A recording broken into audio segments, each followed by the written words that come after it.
Hey, Abel, what's going on, brother? Not much. Sorry, I was going to security, so it was difficult. No problem. I was just about to call you back, man. So, yeah, man, I wanted to talk to you about the big news, man. So, Golovkin's fighting against Kell Brook in September, huh? Yeah, September the 10th. September the 10th. Now, first thing I want to ask you is, what happened with negotiations with Chris Eubank? Well, I think you and I have discussed this before regarding Golovkin fighting 3 or 4 times a year, and if it takes too long for the negotiations to just get back, that doesn't make any sense for us because then all the available opportunities like HBO having the time slot, the arena being available, in this particular Skybox office in England being available. So all those things have to fall into place. So when they started negotiating three weeks ago, it seemed like all the points were on point. On our side, we agreed to everything, and Eddie Hearn was negotiating with or talking to Chris Eubanks and his father. It got to the point, I believe, in the middle of this week where it wasn't possible. It wasn't possible because they were impossible to deal with. So Eddie is the one that suggested Kell to Tom because Kell had mentioned 6 months ago, 8 months ago about him wanting to fight Golovkin. So Eddie mentioned it, and Tom said, "We'll find out." He finds out immediately. The fight gets done in 2 days. The same world-class deal that Eubanks was offered, exact deal, TV, everything, all the revenues was offered to Kell Brook, and Kell Brook accepted. Verbally accepted right off the bat, and in 2 days it was agreed to on paper. Wow, that's big. And I remember a lot of people they thought Kell Brook was bluffing, and they thought that he was just talking, and he really didn't want the fight. So I guess he proved that he really wanted this fight. Well, like I said, in 2 days, the same offer that was made to Eubanks was accepted. So obviously, it was good enough for the best welterweight in the world, other than maybe Errol Spence. But he accepted it. So I mean, we got to go.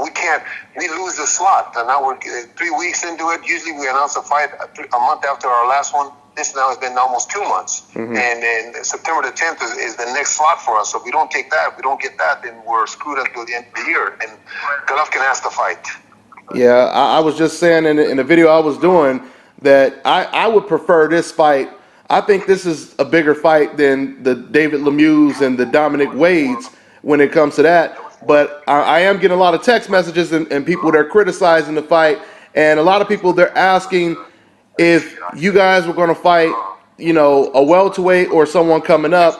They're asking why didn't you guys choose like Erislandy Lara? Erislandy Lara cannot bring what Kell Brook brings to the table. It's also remember it's also economics too. Economics for him, Lara's going to want so much money that it's not feasible. Like, more money than Golovkin. Golovkin's not making the kind of money yet where he can pay the million and a half to an opponent. Now, if it's a world champion and we're going to his hometown and a lot of the revenue is coming from that area, well, then it makes it feasible. And you haven't heard Erislandy Lara's people offer Golovkin anything. Yeah. So they're just talking. If they're serious about it, they can put the money together as it was put in England to make something happen. It can't just be on our side. It's got to be on their side too. Okay. I mean, but Abe, you guys don't think that you guys should have at least reached out to him just to see what type of money they wanted? Because, like I said, a lot of people thought Kell Brook was just bluffing. So okay, let me ask you this: we are 9 weeks away from the fight.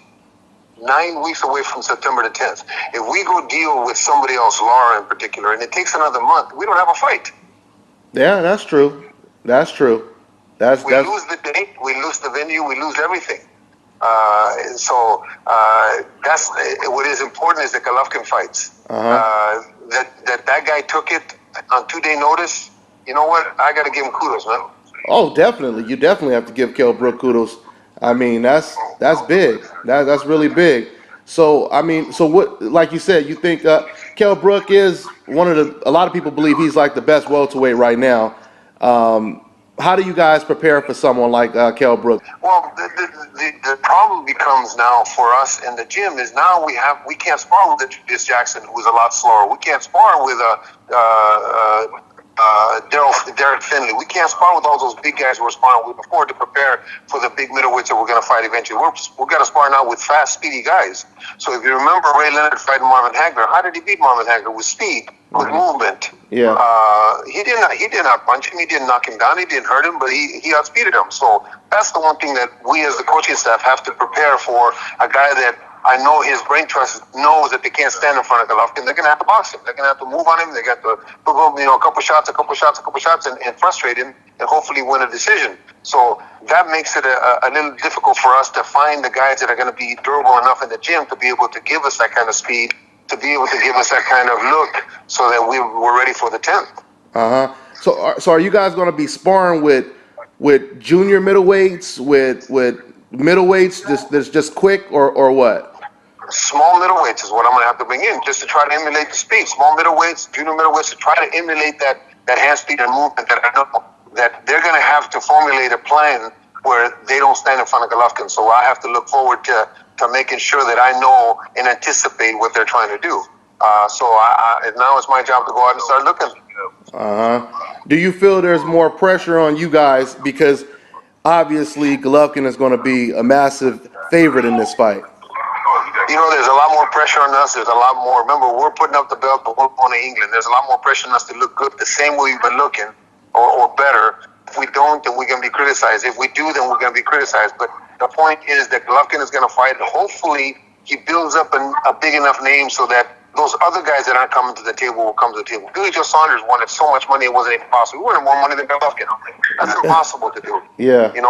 So all we can do is get the best available guy at that moment, because we can't lose the date. We can't lose after we fight this September the 10th, if everything goes successful and HBO's got a date for us in November, we can't, or early December, we can't wait in negotiations for 2 months against somebody that maybe is not going to take it. So what happens if we do? Then we don't have a date. So all those things come into play. This is Bobby, and you're watching Dante's Boxing Nation.